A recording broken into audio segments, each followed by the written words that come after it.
This week's problem of the week involves a magic square.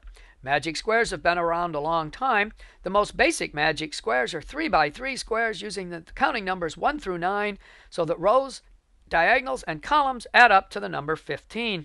Well, our magic square is a 4 by 4 with a variety of counting numbers, and the magic number is 42. Well, many of us understood the significance of 42, but if you don't know the significance of the number 42, don't panic. You can go back to last year's problem of the week, problem 20, by typing in this easy-to-remember website. Watch the video solution for last year's problem 20, and you'll understand the significance of the number 42. Well, for the third time in 8 tries this year, the problem of the week staff made a typographical error when publishing the original problem.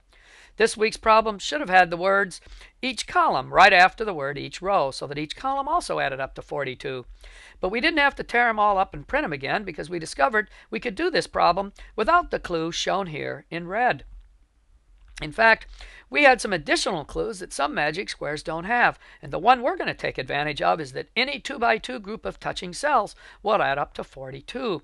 So now we'll demonstrate how we did it, and we won't be using that the columns have to add up to 42. We start with this 2 by 2 group. It contains 3 out of its 4 numbers, so we add up the 3 that are given, subtract from 42 to get 10, and fill it in. We go down here for another 2 by 2. Same process.